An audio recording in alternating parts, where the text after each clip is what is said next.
The following content is provided under a Creative Commons license. Your support will help MIT OpenCourseWare continue to offer high-quality educational resources for free. To make a donation or to view additional materials from hundreds of MIT courses, visit MIT OpenCourseWare at ocw.mit.edu. Welcome. Welcome. If you have a desire to learn a little bit about blockchain and its intersection with the world of finance and money, and you're looking for 15.S12, you're in the right place. If you're here to not do that and just hang out and have a good time, I guess you still hopefully are in the right place, because we're going to have a good time this semester. My name is Gary Gensler. I'm a senior lecturer here at MIT Sloan. I'm also an advisor over at the MIT Media Lab. And I've spent a lifetime around the world of finance and money and public policy. And I've been at MIT this last 8 months. And we're going to learn a lot together about blockchain and money.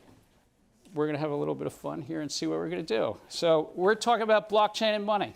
That's where we are. By the way, I do cold call. I do call on you. So if you want to leave now, I understand. Because I want to have an interaction a little bit about it. So my first question for the class, for everyone, whether registered or not, how many of you have ever owned a cryptocurrency? Wait, let's see. The odds, it seems like it's about 45% of you or so. All right, so it gives me... Alon, you want to keep your hand up long? You know what I mean? How many of you have ever worked on any blockchain-related projects in an entrepreneurial setting or corporate setting anywhere? All right, good. So about a third in the room. Good. All right. So you all know probably more than I do, but I'm going to give it a shot. I'm going to always start every week with what are the study questions for the week. How many of you actually got the syllabus? This is not going to be graded assignment. I just have to have a sense of who actually got the syllabus. So good many of you. And how many of you actually did the 2 readings? It's not graded. I just got to gauge the class. Oh, thank you. Thank you. Write those grades down, by the way. No. No. All right. So the 2 main questions for this week's lecture really is, what is blockchain, and why might it be a catalyst? And I emphasize the word might it be a catalyst for change in the world of finance. We could talk about a lot about things outside of the world of finance, and blockchain may indeed have a lot of applications outside of finance, but I've chosen to try to just narrow the scope a bit. So this semester is really about blockchain and money, or blockchain and finance. And secondly, you will see index cards on every one of these round tables. One assignment by the end of the class. You could do it now or later. I would like each of you to anonymously write on the card what you want to achieve in this semester. It could be anything from this class, from learning about blockchain, from making money on Bitcoin, from, I don't care if you tell me it's meeting your future spouse. I just, like, what do you want to achieve in this class? I can't help you on the third, but I will try to help you on the things I can help you on. And Sabrina and Toledo will collect them later. And next Tuesday, we'll tell you the results. What is it that you want to achieve in this class? And then we'll see at the end of the semester if we've done that. So that's just a way to help guide me, help you. So that's what we're trying to do. And so what were the 2 readings? One was a little thing I did, and one was a thing I did with some of my colleagues. And Tom, since I know you, what did you take out of the readings? That blockchain has the potential to improve the trustability or the system of trust. Did you have a good summer? Yeah. Did you raise your hand? Did you own Bitcoin? No. Who in the class read the readings and took something different than Tom? He said there was potential. And your first name? Aline. Well, I'm coming from the technical side, so from the technical side, all I see is a bunch of hype. And 10 years have passed since the launch of Bitcoin. There's very little show for it other than hype. That's what I took out of the reading. Okay. How many agreed with Ilan? This isn't a vote. There were just 2 or 3. How many agreed with Tom? Seems more. And how many of you are too shy on the first day to put your hands up? Most. So I'm going to start and go back. The internet. How do I've come about this and sort of thought about, well, what is blockchain? What is it really about? Well, the internet started many decades ago, before most of you were born, but 1974-ish. I mean, there's some predecessors even from the late 60s. The Ethernet, which is really how 2 computers communicate. And then you had TCP/IP, which was really the internet protocol of multiple computers talking to each other. And then later on in 1990, how do we move forward? Does anybody know what HTTP is? We're at MIT. Your first name would be helpful. Eric. Eric. It's a protocol for communicate the web content. Web content. Hypertext transport protocol. Right. Do you know who's associated with the invention? I kind of don't remember right now. Anybody else? Anybody know who? It's not in the readings or anything. Tim Berners-Lee. Anybody know who's associated with TCP/IP? It was a company initiated by MIT faculty, I think, Beranek or something. I don't know if it was a company associated with MIT, but Vint Cerf may have had some association with MIT. So these are the first 3 layers, and then there were companies, commercialization, 3Com and Cisco, and of course Amazon that's still around today. But there was something else going on. How do we commercialize the internet? Does anybody know what this scene is from? This is the first pizza sold with Bitcoin. Good thought. Good thought. First pizza sold by Bitcoin, but no.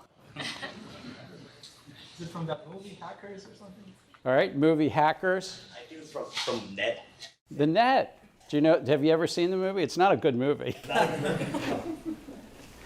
So this is the opening scene of The Net, and yes, that's Sandra Bullock.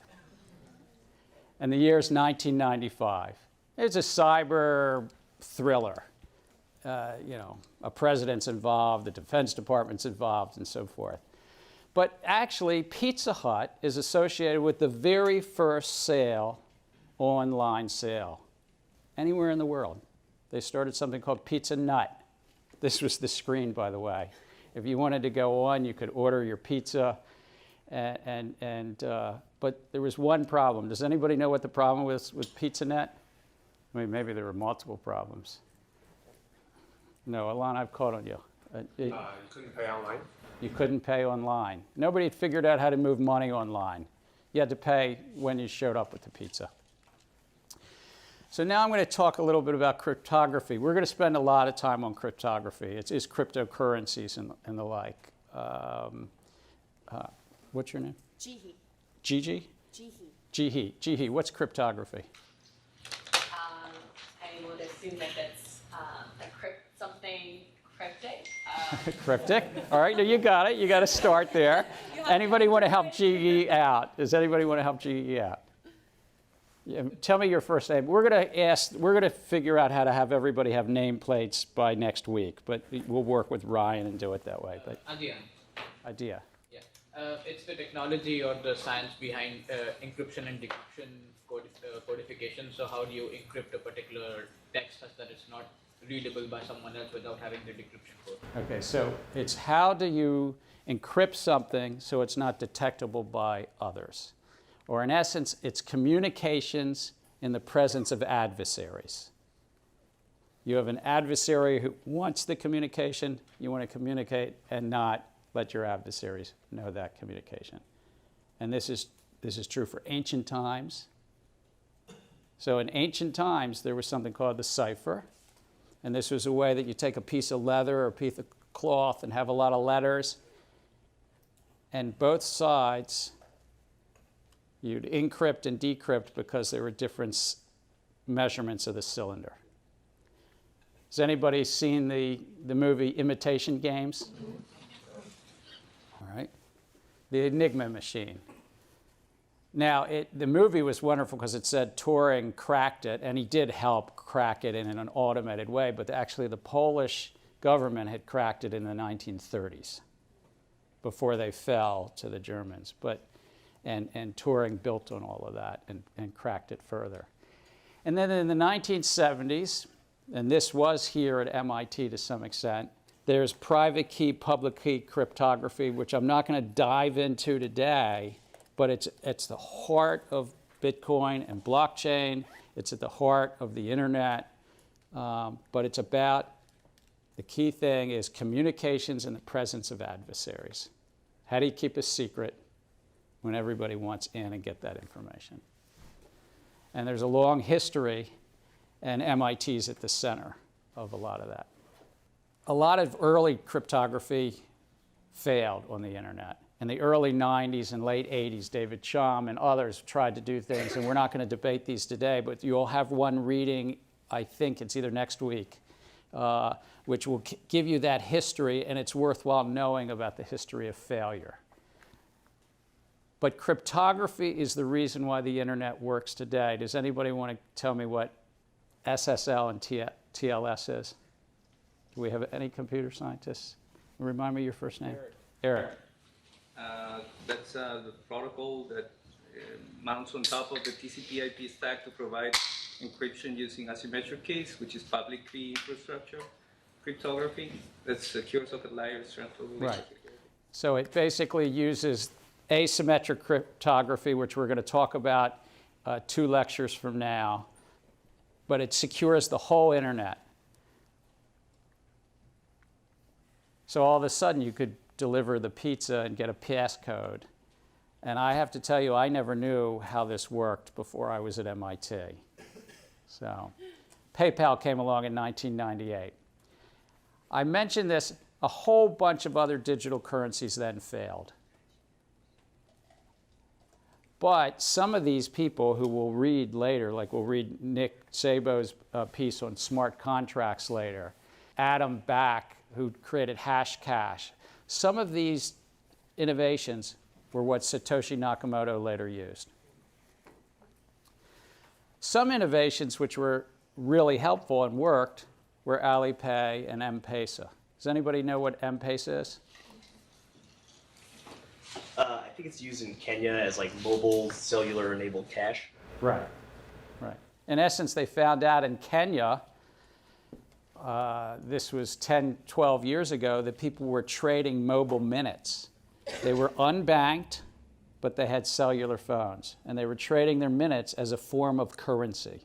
And Safaricom realized that and said, wait, we could help people be part of the digital economy, even if they're unbanked.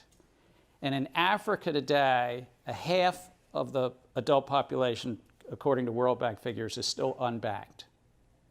But half of that half has mobile phones. M-Pesa has 20 million customers in Kenya right now. So it's a form of money that's kind of swapping mobile minutes. But the riddle remained, how do you move money on the internet? Or in essence, how do you move value peer-to-peer without a centralized intermediary? And that's the core of blockchain technology. So who solved the riddle? Is anybody going to tell me who solved the riddle? Who solved this riddle? No, you're wearing a T-shirt that says Quentin Tarantino. So I think Quentin Tarantino should solve a riddle. What's that? What's your name? Brutus. Brutus. And who solved this riddle? Satoshi Nakamoto. Yeah. So a peer-to-peer cash. This is the actual doc top of an email that was sent out on Halloween 2008 by Satoshi Nakamoto. We don't actually know who Satoshi Nakamoto is, but it's a study question a few lectures from now to ask you to tell me who you think Satoshi Nakamoto is. So I won't ask that now. And he started with a very simple sentence in his email. I've been working on a new electronic cash system that fully peer-to-peer with no trusted third party. It's kind of a modest statement. And so the question is this another internet layer? We're going to explore that this whole semester. I don't really have the answer. I don't think the best minds at MIT could really yet tell you. There are some who are maximalist and say, yes, it will be. And there are others who will say, no, no, no. And in this course, we're going to review the minimalist and the maximalist. We're not going to try to center it in one place. But that's the key kind of question. So what is a blockchain? We're going to do this in a lot of lectures, but I'm going to try to do it in a short version. So it's time-stamped append logs, meaning you can add a little bit of information to this, and it's time-stamped. So these are these blocks being added. Satoshi did not invent blockchain. It was way earlier. Does anybody want to guess when it was? You're going to have a reading about this later, but early 1990s. Stuart Haber. What's that, Medors? Stuart Haber. Stuart Haber. Stuart Haber worked for Bell Labs, right? So one of your assignments, it's not going to be a graded assignment, it's just going to be a fun assignment. Could any of you, I'm going to say by next Thursday, just to have some fun, find the longest, in time-wise, longest running blockchain. It's not Bitcoin. And it's been running since the mid-90s. And your clue is the New York Times. And we'll discuss it next Thursday. But this time-stamped block of data creates a database, an auditable database. And we'll talk about ledgers, particularly next week, but we'll talk about ledgers all throughout this course and how it changes the world of finance. Now, it's secured by cryptography because cryptography, remember, is communications and making sure adversaries can't pick you off. We're going to learn about hash functions. And hash functions are a really important part of cryptography, and initially for databases and how to search and store information in databases.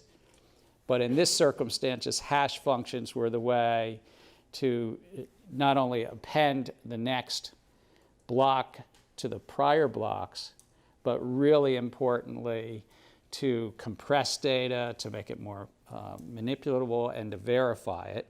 And as I've written here, tamper resistance and the integrity. Digital signatures, which has to do the public key, private key cryptography. There is no prerequisite of this course. You do not have had to have taken computer science, cryptography, algorithms. If I could learn a little bit about hash functions and asymmetric cryptography, these are the two key important sides. And we have enough computer scientists in this room that can sort us out if I say the wrong thing. Right, Medors? Hopefully. And then consensus. So there's a really important part of blockchain is how do you decide who appends that next block? Because when I went back here, there's block or block. Each of these blocks, somebody has to decide who appends, who gets to pick the next block. And that's what's called consensus protocol. And there's wide debates about consensus protocol. And we'll talk a lot about consensus protocol. But in essence, it addresses something, a term called the cost of trust. And we'll talk about Byzantine generals problems, which is another reading. The Byzantine generals problem was laid out as a sort of mathematical game theory issue some 30-ish years ago. That's what Satoshi Nakamoto solved, was this last part, the Byzantine generals problem. Pizza for Bitcoins. A year and a half after Satoshi Nakamoto laid out blockchain, Bitcoin, somebody sent an email, and you'll get these slides, but this is the real live email. I'll pay you 10,000 Bitcoins for a couple of pizzas. I just want some pizzas. The guy who sent this, he says, I like onions, peppers, sausage, mushrooms. Laszlo. Now catch the date. This is May 18th, and he's offering 10,000 bitcoins of 2010. But the key line is, what I'm aiming for is getting food delivered in exchange for bitcoins. Nobody had used bitcoins as a medium of exchange. 16 months into its existence, nobody had used it to buy something. And Laszlo, as a computer scientist in Florida, was just kind of interested, and he put this out on an email list. 3 days later, he still doesn't have his 2 pizzas. So nobody wants to buy me a pizza. Is the Bitcoin amount I'm offering too low? Another day goes by, he gets his pizzas. And he posts pictures. So here's a picture of his child reaching for those Papa John pizzas. Anybody know what those 10,000 Bitcoins were worth back then? Chicago. I know what they're worth now. Anybody want to say back then? What's that? $41. And Laszlo was saying 2 pizzas are probably worth 25 to 30, because there's a whole email thread. He kept saying, why won't anybody get me my pizzas? You can make money on this. Today, or earlier, last night, $66 million. So it's a kind of a cute story. May 22nd every year is called Pizza Day or Bitcoin Pizza Day or something. So what is blockchain technology? These are my words, but they're sort of picked from the literature and so forth. It verifiably moves data on a decentralized network. And the economics of blockchain technology are really around that. Verification and the economics of verification and the economics of networking. And in many ways, blockchain adds certain costs to the verification through this consensus protocol that we'll be studying. But it lowers some other costs of verification because you're not relying on a centralized authority. So it's really a trade-off of cost of verification. I don't think I'm not a purist that says it's better or worse, but it's a trade-off of cost of verification through decentralized networks. The data can be value, like Bitcoin was a money system, or the data can be actually computer code. And we'll learn a lot about smart contracts. And you could have the data being verified computer code and algorithms. My world, finance, this directly goes to the plumbing of finance, because finance is fundamentally about moving money and risk through a network. And that network is the 7 billion people that live on this world. It's moving money and risk. And you've all taken finance courses, or many of you have, and it's the intermediation of money and risk throughout our economy. But there's a whole host of challenges. And over the course of this semester, we'll talk about those challenges: technical, commercial, and public policy hurdles. Will they be solved? Will they not be solved? But it could be a catalyst, but we're not sure yet, for change in the world of money and finance. So does anybody want to tell me the role of money in society? And tell me your first name. Tomas. Tomas. Basically, it's a way to exchange things and services between people. All right. Medium of exchange. Got that one. Without doing bartering, exchange the So medium of exchange. Somebody give me a second yellow shirt. Yeah. Medium of saving. Savings. All right. So that would be a store of value. Yeah. Third, I'm sorry, the gentleman here. Unit of account. Unit of account. Wow. All right. There we go. There we go. So we're going to spend some time next Tuesday talking more about money and the role of money and the history of money, which I think sort of lays a foundational piece of this. What about the role of finance? I've already sort of said a few things about that, but and I'm sorry I don't know your name, but I'm right here, the woman. Yeah. Role of finance.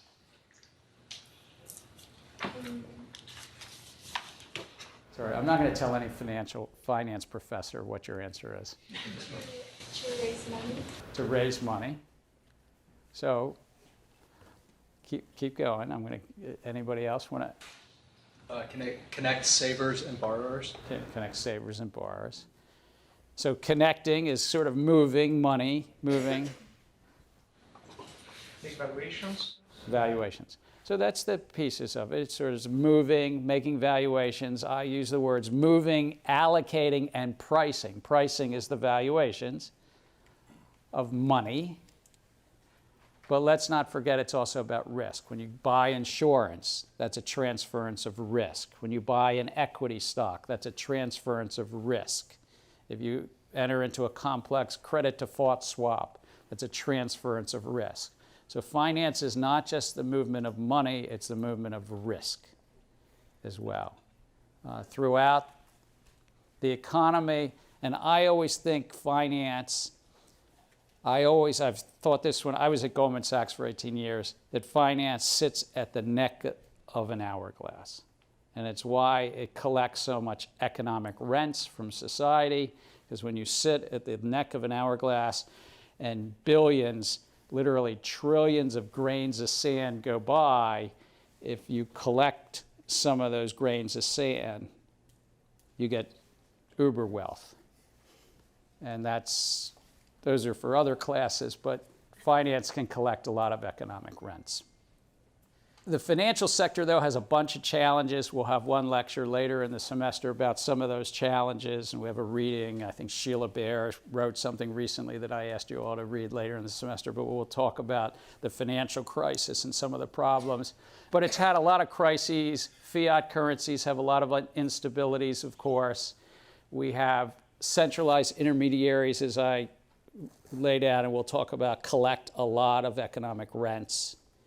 So there's opportunity. Blockchain has real opportunity to kind of come under this world of finance and maybe do some things better. Central banking also have a bunch of legacy payment systems. And those legacy payment systems are slowly adapting, but it's slow. And why did Alipay do so well in China is part of the story, because there were so many unbanked, just like M-Pesa in Kenya. But here in the US, we still pay 2.5% to 3% for our interchange charges for Visa, MasterCard, and the like.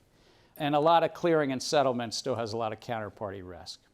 And one that I care deeply about, financial inclusion. There's still 1.7 billion people in this world who are unbanked. And so we don't think of it as much in the developed countries, but it's certainly true in many products, even here in the US.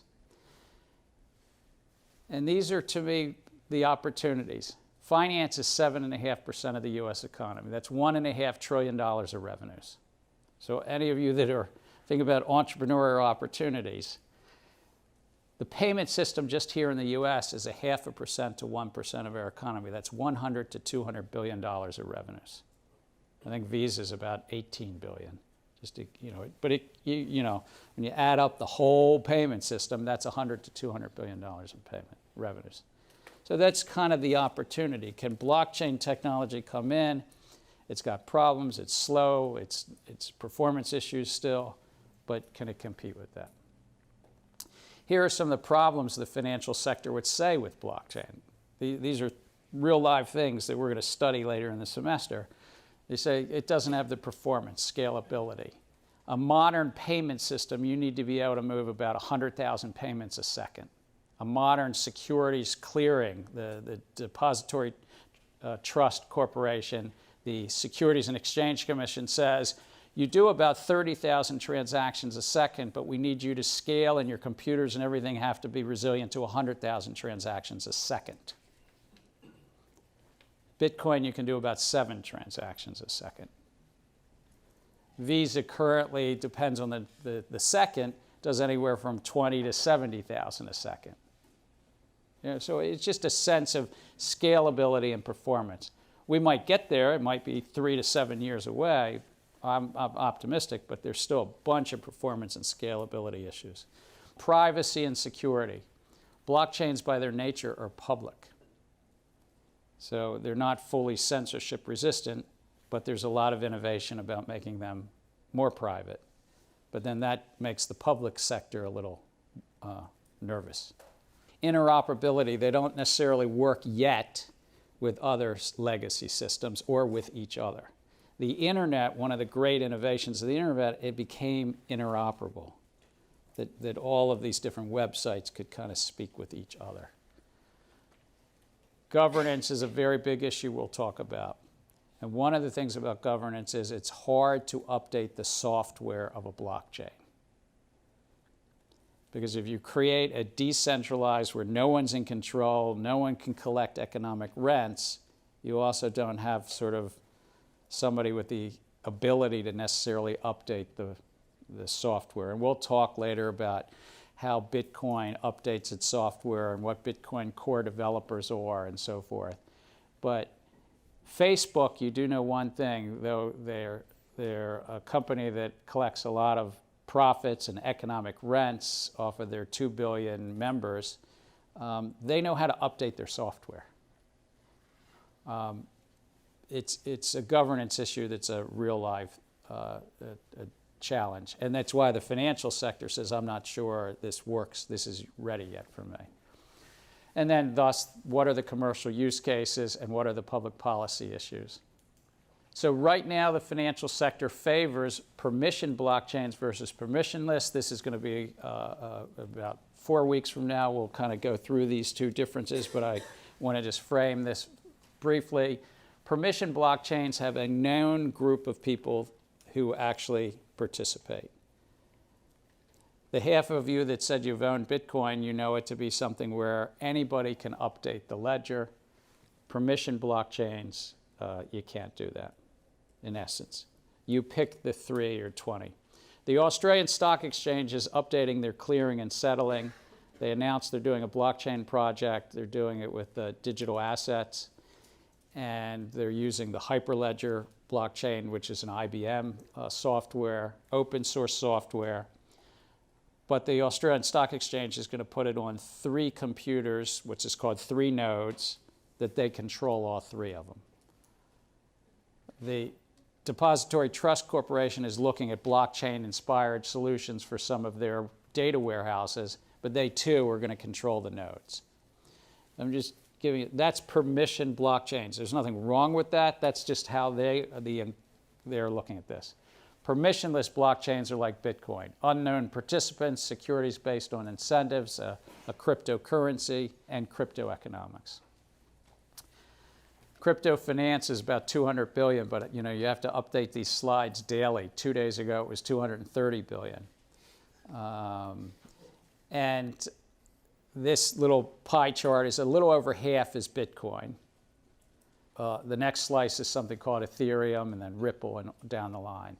We're not going to spend a lot of time in this semester. If your goal is to how can you profit and day trade Bitcoin and day trade Ether, God bless, go prosper. You can stay in the class. I just won't give you much advice on it. This is not a crypto investing centered class. But I'm okay if that's what you're doing. Does anybody know what the worldwide capital market size is? Anybody want to guess? This is 200 billion. What's it look like? I've already said it's modest. Hundreds of trillions? Hundreds of trillions. Global equity, about 80 trillion. Global bond and debt markets, 250 trillion. So it's still quite modest compared to that broad breadth of capital formation. And gold, if Bitcoin's digital gold, what's the value of gold? All the gold that's ever been. Tom? 6 or 7 trillion. 7 trillion. Yeah. So just to give you a sense of scale. So there's also something that's interesting about this space is that it's outsized public attention, even as evidenced by the 100 of you in this room, versus the size it is relative to the capital markets today. There's a bunch of public policy issues. We'll have a lecture. I'm a former regulator. I ran the Commodity Futures Trading Commission. But this course is not about regulation. No, we have to always come back to regulation. We always have to infuse what we're doing with the regulation. But let me just give you a little framework, and then you'll have to be bored in a handful of weeks and read. I gave some congressional testimony on it. Yes, it will be required reading, sorry. But it's guarding against illicit activity. A lot of Bitcoin and cryptocurrencies started out in the cyber punk sort of movement and libertarian movement, so forth. And it is true, you can use this for illicit activity, absolutely. But I would say crime is not new, just the mechanisms and means are new. And so the criminals, yes, will use this and have used it for illicit activity. Financial stability, central bankers around the globe sort of, will this shake finance? Well, it's only 200 billion. The financial markets are 300 trillion plus. Not yet is generally what they're saying. But for some countries, it's a way to get around capital controls. And so for those countries worried about capital controls, it's a very real and live set of issues. And then protecting the investing public. And when we do this in a few weeks, I'll go through each of these, the investor protection issues, and yes, the SEC Howey test and the like. For those who wish to do their own initial coin offering, I'll give some broad sense of what the SEC is trying to accomplish. But it's a moving target. So this is a very interesting thing. As opposed to many of your Sloan classes or your C-Cell classes or Media Lab classes, this is a very unsettled area of public policy. So it makes it interesting. And if you all go off and form companies, you'll actually be helping sort of set the edge of that public policy debate. I'd always say, just remember Poet Riley. The duck test. This is a poet, Indiana poet, so those that aren't from the US might not know the duck test. But basically, if it quacks like a duck and it walks like a duck, it's a duck. So whenever you're thinking about public policy, folks like myself, who once was a regulator, we think in the duck test. And then we secondarily think about the actual words in the congressional act. Where's the common sense? And if it quacks and walks like a duck, it's probably a security. Or it's probably this or that. The incumbents, like this Linus in the corner, are eyeing this space because there's a lot of volatility, and Wall Street makes money on volatility. Volatility is the friend of Wall Street. It might not be the friend of investors, but it's a friend of Wall Street. They also like the trading volumes and the spreads. Coinbase, the largest crypto exchange here in the US, has 20 million accounts. They might not all be active, but that's the size of Fidelity's membership or account list, and twice D.E. Shaw. And Robinhood, how many of you have ever used Robinhood as a trading app? Wow, half of you. So free trading, right? 5 million members. For those who don't know, you can download Robinhood and you can trade stocks for free. No commission. If anybody's interested, show up and I'll do office hours on how Robinhood commercializes. They commercialize your order flow, and they make money without charging you commissions. But it's a sort of wonderful app. Millennials love it. 5 million members already. So you better believe D.E. Shaw and the incumbents are worried about things like that. The startups are also more willing to beg for forgiveness from regulators. They're willing to sort of take risks and beg for forgiveness, whereas incumbents tend to have to ask for permission. So there's an unlevel field that it's an asymmetric business set of risk about regulatory risk. Not always. I'm not like crying for J.P. Morgan. The big incumbents have their advantages. And Coinbase is becoming an incumbent rather than just a startup in a sense. And we'll talk during the semester about some of the incumbents.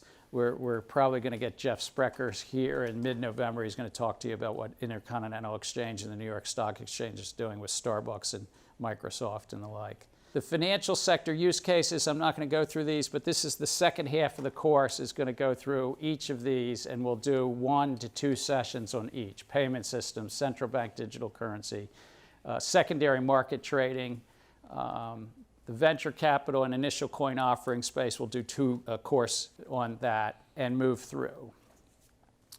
So what are we going to do in this whole course? Basically, our goal is to learn the fundamentals. That's about roughly the first half of the course.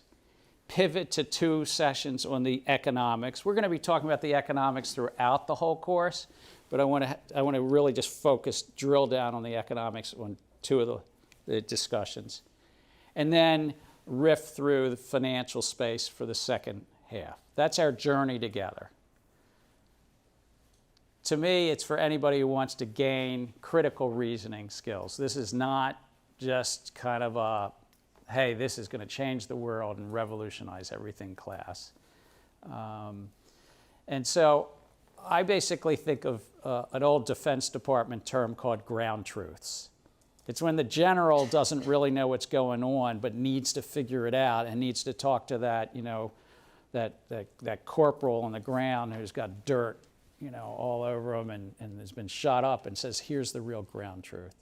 We're going to try to talk about ground truths in this class and separate the mere assertion from the hype. And some of your readings will be some real Bitcoin and blockchain minimalists. From Nouriel Roubini that uses words I'm not supposed to repeat on a recording about this stuff, to Paul Krugman and Joe Stiglitz and other Nobel laureates who say, no, it's not going to work, or Warren Buffett, to maximalists. We're going to try to cover both sides.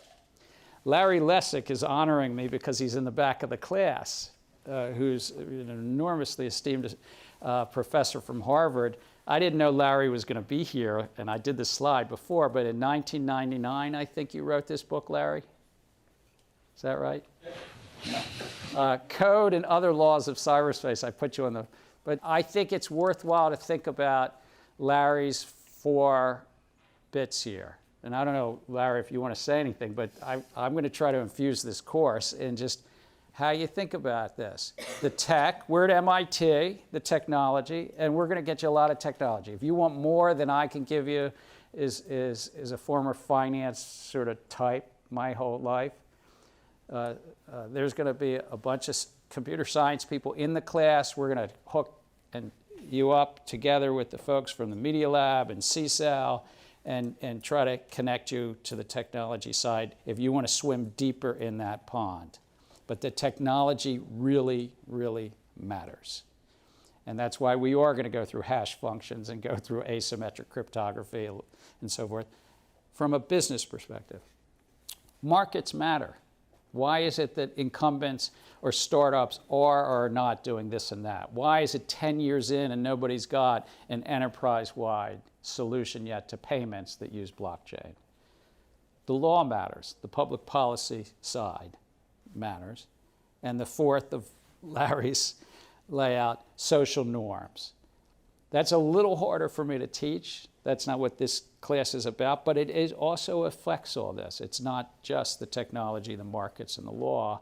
So it's not just a 3-legged stool, it's kind of a 4-legged stool. How'd I do, Larry? Excellent. All right.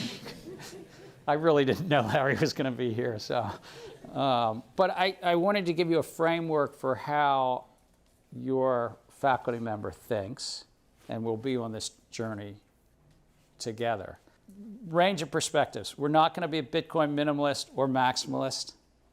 I'm probably, to be self-disclosed here, a little bit center minimalist on Bitcoin. Smart contract minimalist, maximalist, I'm probably pretty center. Larry's probably a little bit center maximalist, I'm guessing. I'm hoping I can be, but you're going to teach me whether I can. So you're still center or center minimalist? What, smart contracts? And then blockchain maximalist or minimalist. I'd say a few weeks ago I was kind of center maximalist, and I'm sort of skidding back to the middle. Permissioned blockchain, I'm a little bit more, and there's some in here. Alon, who's one of your Sloan cohort that you might know, 6 months ago when we met was working on a permissionless system. And now you're working on a permission system. You have a startup. That is correct. Yeah, because like you bounce up into the market realities and we're going to talk a lot in this course about critical thinking about when do you really need the advantage of a decentralized peer-to-peer system where the costs of trust are such that that's the right way to go. But I am one who thinks that there's also so much economic rents in the financial system, that $1.5 trillion of revenues, or 7.5% of our economy, or just $200 billion in the payment systems, for instance, that there may be times that you don't really need a decentralized system, but it just might be your opportunity to tuck in underneath all of those economic rents and all those revenues. Now, incumbents will react. You poke an incumbent, commercially poke them, I mean, and they're going to react. And that's why I think blockchain may well be a catalyst for change, even if incumbents then adopt a lot of that inside. The requirements of the course: class participation is a hard thing to judge as a faculty member when I have this many people. But I always think class participation matters. We made it 30%, which if you have any advice on this next semester, 30%, two individual write-ups. One in the first half, which is up to, I think, lecture 10, which is basically the blockchain fundamentals. You pick a topic, I don't care which one, but you'll get a much better grade if it's about critical reasoning, if it's really taking whatever those sets of writings are and not just repeating that which is in the readings, but really going the next step and saying, here's what's going on. And this is a business school. You don't have to, convince me that you know something about computer science. It's like critical reasoning about the economic opportunities, the strengths, the weaknesses, the opportunities, the threats, that old business school sort of saying of SWOTs, with regard to that week's, whether it's about hash functions early on, cryptography, or you sort of wait during the foundational period to permission versus permissionless, you pick, but to please hand it in before that class's lecture, because I might during the lecture say, who wrote today? Do you want to tell us what you think? And it might help spur the class participation. And then a second write-up in the second half when we're riffing through the use cases. Again, critical reasoning. And then lastly, the usual approach of teams of up to 4. No, I don't want teams of 5. I'll handle that right now. 3 or 4, just and somewhere in the second half of the semester, we'll talk about more of the content. And there's a couple of you in here that worked with me last semester in a smaller group.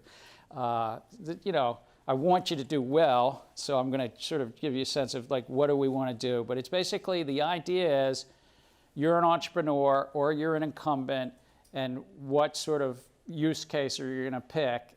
And whether it's permissioned or permissionless, sort of make a proposal, do a use case, use your critical reasoning around this new technology somewhere in the broad world of finance. And I'm glad to define finance really broad. You'll pick. So that's kind of the piece. Act 1 are the fundamentals. I won't go through each of the pieces, but that's in the syllabus, of course. Act 2 is the pivot of the economics, and Act 3 are financial sector use cases. And hopefully throughout we'll have a lot of fun. So the study questions for next Tuesday, real quick, what are the roles and characteristics of money? So I really want to sort of dig behind money. Money is but a social construct or a social convention, medium of exchange, store of value, unit of account. There's some readings about the debate whether money first came from the barter system, or a really good set of anthropologists and archaeologists and everything say, no, it actually came as a ledger system. And no one knows for sure 10 and 15,000 years ago whether money came from out of the barter system, or more as a unit of account, keeping account of credits and ledger. But I'd say when you read through some of those readings, you start to think, well, this is just a societal construct. And so we'll get behind that. What is fiat currency? Fiat currency, which is an invention really only of the last few hundred years, and we take for granted now, but how does that fit into that whole history? And importantly, how do ledgers, accounting ledgers, I know boring stuff, but it's probably why we came out of the Dark Ages about 500 or 600 years ago with double entry bookkeeping. Sorry, I like ledgers. We'll talk a little bit about ledgers and how that fits into money and securities and so forth.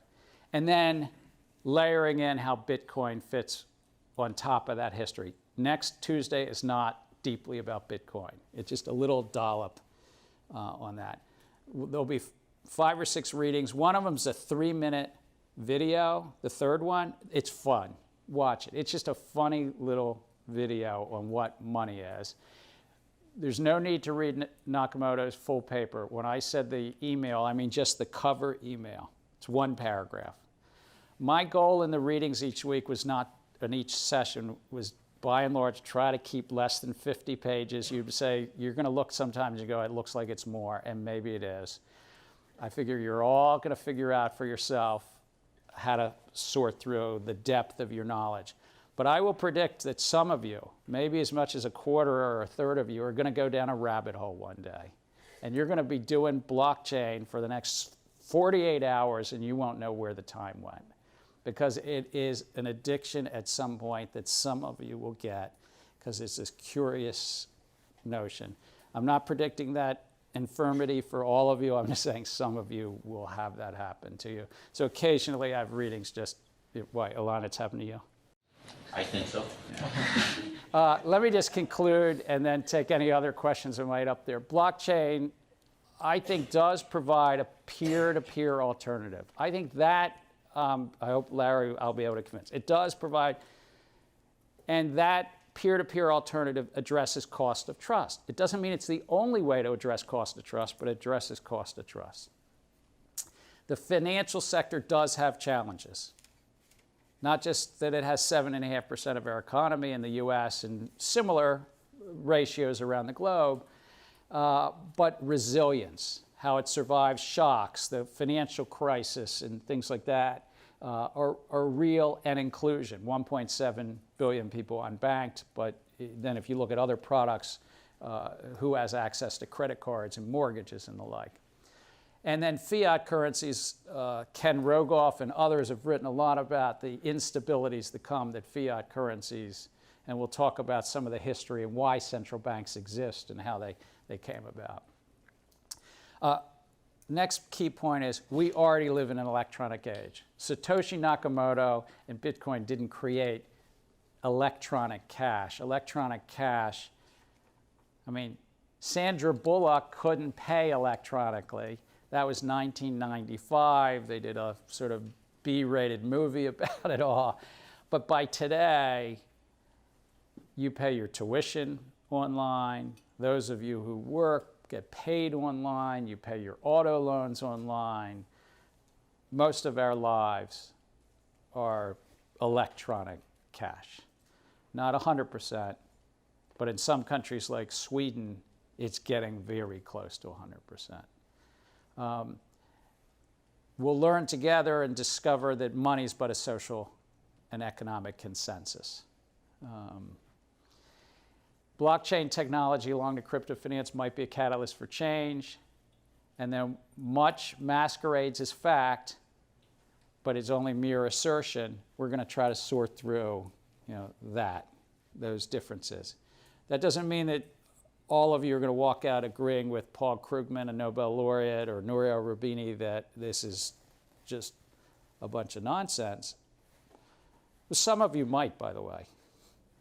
But I think you'll come out with real critical thinking skills. And I hope that some of you will say, I figured out actually where there's a real opportunity in the world of finance to use blockchain technology and make it a better financial sector. democratizing finance or somehow providing a service at a lower cost, a better service throughout. I hope throughout that we'll learn together and we'll have a bit of fun along the way. So that's kind of my thoughts. Questions? We have exactly, what, 18 minutes. There you go. But we can cut it short, too. I don't care. There we go. Could you tell me your name? And we're going to do placards. Ryan's going to work to figure out, and do placards, because... It's Young here. I wonder how are the teams formed to find a project? How the teams formed? Traditionally, anybody at Sloan can speak to this too, but students do it their own, so that the faculty doesn't sort of try to insert themselves to help you. But we tend towards the latter half and say, well, who's formed up in groups? And when, if it's a smaller group, it's like, well, anybody who's not yet formed in a team, why don't you move to the left-hand side of the room and just get together? But we could do that electronically too. And whether Talita and Sabrina, who could help in turn to basically have a social network to help form the teams. Because this is a big group, you're right. But that's traditionally. The students do it on their own. Other questions? Is anybody going to go out and sell their Bitcoin now? No. Larry, why are you here? No. Other than the payments you talked about? No, I'm here because I think you're going to bring a critical skepticism to the whole field. And you're incredibly informed about the finance side, so I want to see the combination of those and whether at the end I'm still convinced there's a there there. I am convinced that there's a there there, as we've spoken, because I really think it can radically change the cost of trust around the world, and that will benefit the developing nations substantially. But I think there's a lot of questions I still have, and I'm eager to see how this conversation helps it come on. Well, I thank you for coming, and any week you could be here any day, we benefit. And I hope it's really, this is meant to be a conversation. I'm not that far ahead of you. Simon Johnson approached me last October and said, what do you think about coming up to MIT? And Tom knows this story. And we were sitting down for lunch in DC, and it was a good time in my life. My 3 girls, I have 3 daughters, and I'm a single dad. And they were, 2 are in grad school and 1 are undergrad. It was a good time in my life. I said, well, why not?